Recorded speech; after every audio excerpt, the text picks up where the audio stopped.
Yes, mates, how's it going? My name's Lee, and welcome back to the FPL Punk YouTube channel. In today's video, I'll be taking an early look at players for Game Week 14. These include transfer targets you might want to buy, out-of-form players you might want to sell, and even some players that you should wait on before making a final decision. If you're new to the channel, please subscribe down below for more FPL content. Anyway, let's rock and roll. Be strong.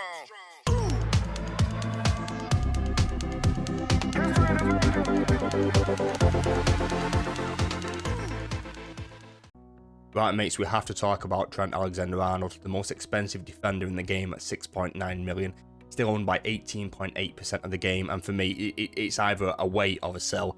You're obviously not coming in and buying, but for me, if I own Trent, I'd be leaning more on the sell side of things. He's done okay in the leagues so far, with 11 appearances, 5 clean sheets, and 1 goal involvement, total of 47 points so far. His per 90 data is also decent. Goals conceded 0.62 goals per game, with an expected goals conceded of 0.76. They're pretty similar, so they kind of match up. Expected goal involvement is really low at 0.04. He's taking really long range shots and not kind of doing what he used to do.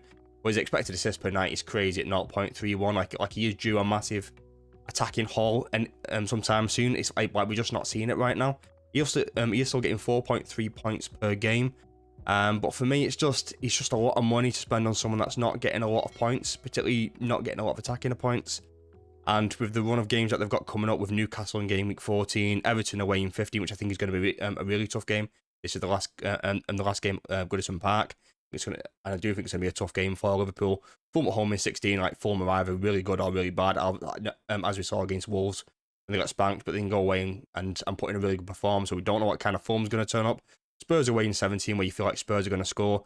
And then it's probably from Game Week 18 onwards where you might want to consider him. So for me, I'd lean more on the sell side of things. If you really want to keep him and just kind of wait it out, then that's kind of your choice, I suppose. But for me, I'd be looking at sell, just because he's he's just so much money, and you could get any other defender in the game, and for that period between Game Week 14 and Game Week 17. You could get a better defender, in my opinion, and we'll take a look at some other defenders who you could replace Trent with. But for me, if you've got Trent right now, I think you need to sell him. So this next bit, I want to take a look at Arsenal versus Man City defenses fixtures for the next 5. And Arsenal's fixtures are Man United at home in 14, followed by Fulham away, Everton at home, Crystal Palace away, and Ipswich at home.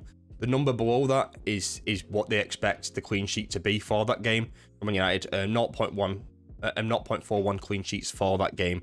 So over this period, Arsenal expected to keep about 2.5 clean sheets over the next 5 games, as opposed to Man City's 2.3. And depending where you look at that kind of goes down to about 2 clean sheets over the next 5. I think that's probably a little bit generous. I don't think they're playing well at all. They've got a couple of good games in there. I think Forest at home for City is going to be really good, just because I don't think Forest keep the ball particularly well. But that direct kind of aggressive nature of Forest could kind of make some mistakes in that, like in that Man City back line, and you could see Chris Wood scoring a goal in that one, definitely. So it's a tough one to say. And then they've got Palace away, which is always a tough game. Then the Manchester derby in Game Week 16, Aston Villa away in Game Week 17, and then Everton at home in Game Week 18. I think Man City have got the tougher run of games. If I was going to buy any player right now, I'd probably go for an Arsenal defender over a Man City defender. But I think if you've got Man City defenders, I'd probably keep them.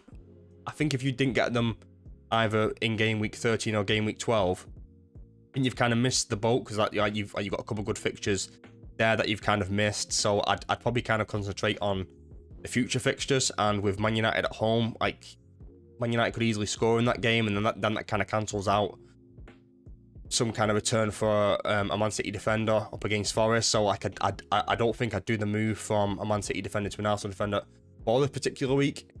If I was going to do it, I'd probably wait until probably Game Week 16, where they got the Manchester derby and Arsenal got Everton at home. I think then I might go from Man City to Arsenal, but I think if you want to keep an Arsenal, either an Arsenal or Man City defender through this kind of period, I won't kind of hate that at all. But I will take a look at a defender now who, if you are going to buy a defender from any one of these teams, this is the player who I think you should buy. And that defender, of course, is 6.2 million defender for Arsenal, Gabriel, 24.5% owned, 12 appearances so far, 4 clean sheets, 2 goal involvements, total of 51 points so far, and he should be the top of everyone's list, and at 6.2 million, people that have got Trent could easily get to the likes of Gabriel. So like, to me, it just makes so much sense. They've got decent per 90 data as well. Goals conceded of 0.95 and expected goals conceded of 1.02. That's kind of inflated because of a few games, but they have kept the opposition down to less than down to less than 1 expected goals conceded for that game. So you know, like they are decent defensively as well. He still offers that attacking goal threat, as you can see from his expected goals per 90 of 0.13 and expected assists of 0.04. Still getting 4.2 points per match. I do think Arsenal will improve defensively and they will keep more clean sheets over this period. I think Man United at home, like I said, I could see them conceding in this game, but Arsenal can keep a clean sheet against anybody, and if United don't turn up, then they could easily not score and Arsenal could keep a clean sheet. But then after that, they've got Fulham, Everton, Palace, Ipswich, and you can see 3 or 4 clean sheets in this run of 5 games. So for me, like, Gabriel should be at the top of every single person's list who for one doesn't own an Arsenal defender, but even if they own an Arsenal defender and they've maybe got an Arsenal attacker like Saka, then getting in the likes of Gabriel alongside of that should be at the very, very top of your list. Like he averages, he's got pretty decent predicted points for every single game, and the games in game week 16, 17, and 18 in particular, it's to get 5.2 points, 4.3 points, and 5.5 points against Ipswich are really, really good. So have a think about it. If you've not got him, think about getting Gabriel in sooner rather than later. The last defender I want to take a look at is Pedro Porro, 5.5 million, 28.9% owned. And for me, it's just an easy sell. Like, I'm seeing a lot of people buying him, and I don't know if I'm missing something. I don't know if I've got this kind of perception of him. I just don't really know. I just don't see it, mate. Like, Romero's out injured, Van de Ven's out injured, Vicario's out injured. Like, they're playing Dragusin and Ben Davies centre back, and you want to go and buy a defender from that team when they got Fraser Foster in goal, who could get injured any moment. Like, nah, for me, it's not.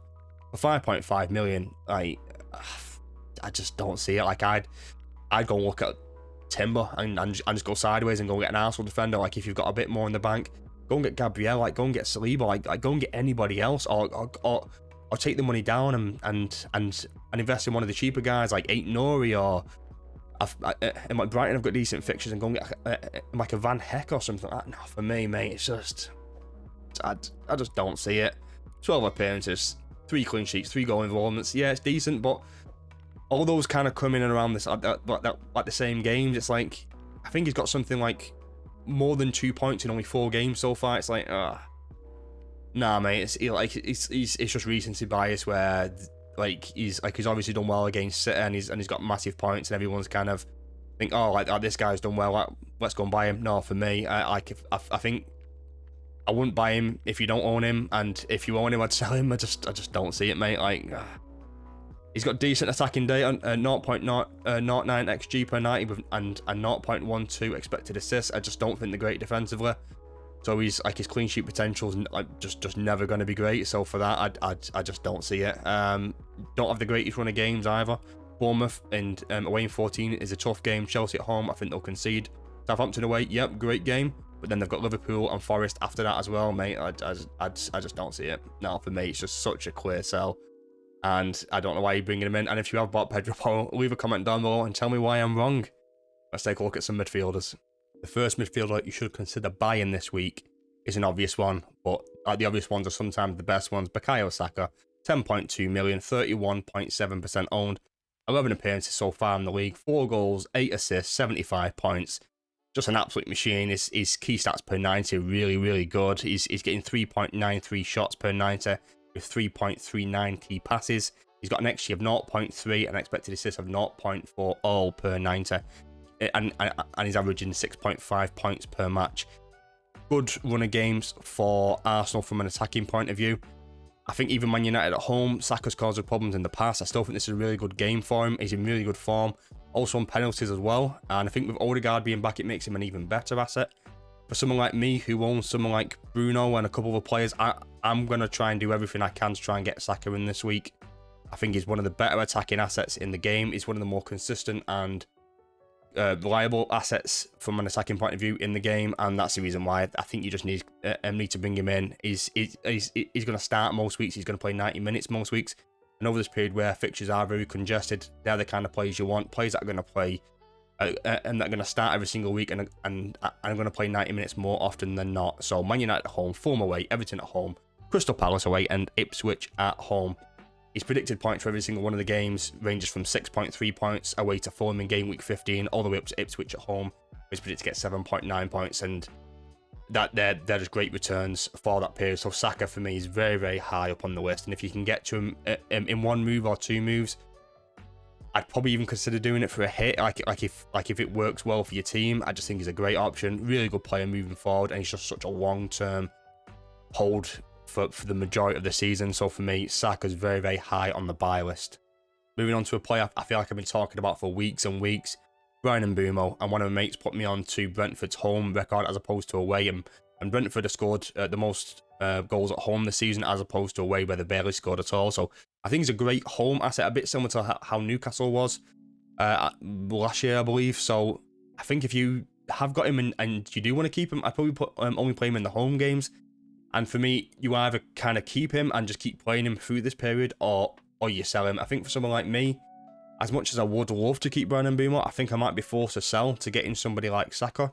And that might not feel like a good move, but it might have to be something that I do. He's not scored for a few games now, and his XG over the last few games has been really, really poor. But his overall record in the league has been decent with 12 appearances, 8 goals and 1 assist, total of 79 points. The data on the left-hand side is the season data. So his season per 90 XG is 0.36 as opposed to the last 3 games. It's 0.07. His expected assist over the course of the season has been 0.24, and that's also dropped to 0.13. So everything from an attacking point of view from Mbeumo has massively dropped, but it'll be interesting to see how he does do at home to Leicester. But for me, I think if you can move him on to equally good assets, then it might have to be something you do have to consider. Maybe have to be something you do. Brentford's fixtures do get better at some point, but they don't get good for a while now. I think it's around 2021. So like there's a stretch here of like 6, 7, 8 games where you might not always want to play him every single week. So and so because of that, I think he has to be on the consideration to be sold. Here's what it is. I love him. Great asset. 41% on, like massive ownership. But I think if you can move into an equally good asset in the likes of Saka, then I don't hate the move at all. Let's take a look at another player. Let's take a look at one of my boys, Bruno Fernandes, 8.5 million midfielder for Man United, 16.6% owned. And for me, as much as it pains me to say it, I just think he's a sell right now. I think you could keep him, but I think with the likes of Arsenal, Forest, and City in the next 3, I don't like it at all. So because of that, I think I'd probably sell him. And it's just one of those things where we don't know how Amarin's going to play. When we played Bodo Glimt midweek, Bruno played quite deep, and I don't really like that. So yeah, I'm not keen. Like he's played well the past few games from an FPL point of view, and he's got 12. He's made 12 appearances, 2 goals, 4 assists. He's got a total of 52 points so far. I think if you do sell him or you don't own him, you might want to look around game week 17 to game week 18 where you might want to buy him back or bring him back in. I think if you don't sell him in game week 14, I'd be tempted to play him in 15, and then after that, I think I'd probably just keep him for the Man City game, see what happens. Then you've got him for Bournemouth and Wolves after that as well. So I think if you are going to sell him, this week is the week to do it. And he's very, very high on my list to be sold, and it's almost kind of inevitable that I am probably going to sell him and bring Saka in, like unless something crazy happens. But yeah, pains me to say and remove one of my boys. But sometimes you got to take heart out of it and just kind of go with the brain. Do you know what I mean? But the last midfielder I want to take a look at, I wanted to look at someone who had fairly low ownership, and I decided to look at Jared Bowen from West Ham, 7.4 million. 5.8% owned, and I watched West Ham against Newcastle, and I was quite impressed with Jared Bowen, and I thought with kind of the fixtures that it was worth kind of talking about him and kind of discussing him and seeing if he was an option. But for me, it's probably still a wait and kind of see right now. I think if you've got him, like you obviously play him against Leicester and Wolves, and they've got a decent run of games after that as well. But I think if you don't own him, I just want to see a little bit more from West Ham before I do fully commit. We don't know how they're probably going to set up all the time. Like they seem a little bit inconsistent, both from a defensive and offensive point of view, so like I don't really like a lot of those, but made 12 appearances so far in the league with 3 goals and 4 assists, total 57 points, which isn't bad considering how bad I think West Ham have been. like more so from probably a defensive as opposed to an attacking point of view. But yeah, they're not bad numbers, to be fair. And the key stats per 90 like are also decent as well. Like he's still getting 2.38 shots per 90. Like he's still getting 2.3 key passes per 90. Like and we still get an XG of 0.19, expected assist of 0.22. So he's still putting up decent data. I just want a little bit more from him, and I don't know if I'm gonna see it. And so I think until I do see that, I'm probably not going to do it, but I think it was worth discussing him. I think with the likes of Leicester, Wolves, Bournemouth, Brighton and Southampton, decent run of games, and he could return it in any one of those games. Like his predicted points in those games range from kind of 4.4 to 5 points. So I think if you do go for it, like I think you will get some returns in these. I'm just not super confident he can do it on a regular basis, and like until I see that on a regular basis, it's not, like, it just feels a little bit too risky for me. But if you do fancy going for Bowen, leave a comment down below and give me your reasons why. Moving on to the forwards, and the first one I want to take a look at was João Pedro from Brighton. 5.7 million, 15.6% owned. He's just got subbed in the Friday night game against Southampton, and he's blanked in that, unfortunately. But he's still a great player. Like, he's still really classy, and he's still very high up on the list of players to buy.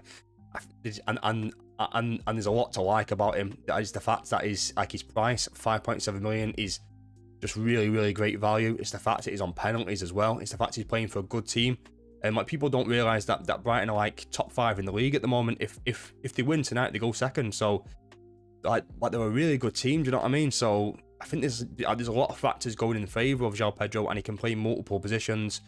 The manager Hertzler like absolutely loves him, so I think there's a lot of things going for João Pedro, and he has put up decent data this season. Like, he's made 6 appearances, 4 goals and 2 assists, and none of that includes tonight, so you could say 7 appearances with 4 goals and 2 assists with 42 points in total. His key stats per 90 are also pretty good. He's getting 2.65 shots per 90 with 1.47 key passes. He's got an XG of 0.42, an expected assist of 0.38, and he's getting 7 points per match.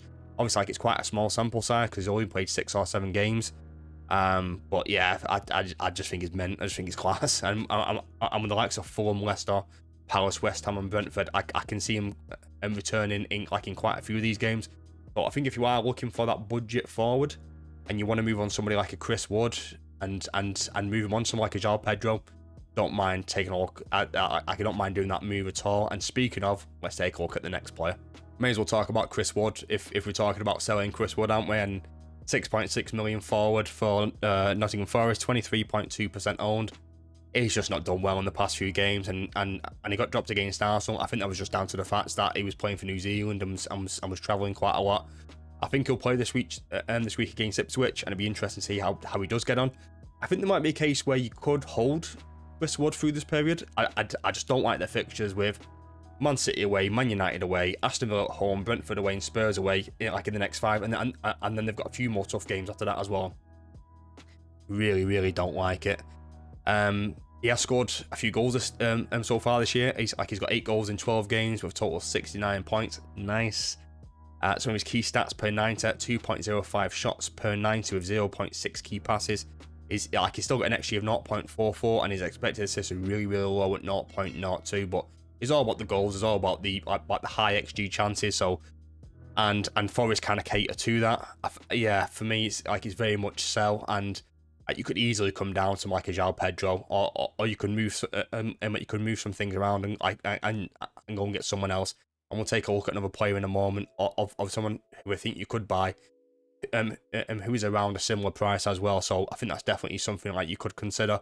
But for me, like just with the fixtures and the form and kind of everything kind of in, I feel like he's done his bit now, and he's scored a few goals, and he's been a nice one. But I feel like that runs over, and it might be time to sell, unfortunately. It's a real shame, but I think we will come back and own him later on in the season. But for me right now, I think it's time to move off him with Man City away in game week 14.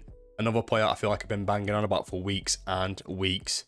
Wolves forward Matheus Cunha, 6.8 million. I think he might have gone up 6.9 now, to be honest. 11.6% owned with 12 appearances, 7 goals, 3 assists, 75 points in total. The second highest scoring forward in the game so far, just behind Erling Haaland. His key stats per 90 he's also really good with 3.35 shots per 90 with 2.03 key passes. He's got an XG of 0.29, expected assists of 0.21, getting 6.2 points per match. And again, I think if you've got someone like a Chris Wood and you've got a couple like a 0.2, 0.3 million, I think making a sideways move to someone like a Cunha would just be such a nice move. Like if you don't already own him, I think it's getting to the point quite soon that if you don't own Cunha, like you might have missed the boat. I think if you don't own him by game week 16, I don't necessarily know if I'd bring him in for game week 16, 17, 18. Like I know that's Ipswich, Leicester, and Man United, but I don't know if I'd do it. Like if you're gonna miss Everton and West Ham as well, and you've already missed his previous returns on top of that. So I think if you do want Cunha, I think the window is closing, and I would do it sooner rather than later. And up against Everton away in game week 14. This might be quite a tough game because I think Everton might try and shut the shop and just try and keep a clean sheet. So it might be tough from kind of like a Wolves attacking point of view, but I just think he's so good. He's so classy. He's on penalties. Plays 90 minutes most week. And I spoke earlier about just getting those players that are going to play every single week because this is quite a congested period. And you're going to want players that start and play 90 minutes every single week. And Cunha is one of those. And that's one of the reasons why he's very high on the list. It's the reason why I've owned him for a couple of weeks now, and the reason why I'm going to continue to owning him up until a minimum of probably game week 17. Like I might even keep him up to game week 18 or so. Like I don't think Man United at home in game week 18 is a bad fixture, but for a Wolves attacking point of view. So yeah, definitely, mate. Like look at his expected points as well. Everton away predicted to get 5.2 points. Ipswich home in game week 16, 6.6 points predicted for that one. Really nice predicted points in like the majority of games. So Cunha should be very high on your list if you don't own him. And if you've got any other player that you're not sure about in your forward line, or even if you've already got some like a João Pedro and you want to move someone else on, Cunha should be right at the top of the list, mate. Do you know what I mean? Like he's just absolutely class. Right, mates, that's it for today's video. I hope you enjoyed. So we took an early look at players that I think you should consider either buying, selling, or thinking about prior to game week 14. If you enjoyed today's video, don't forget to subscribe, leave a like, and drop a comment down below. Have a good day. Peace and love.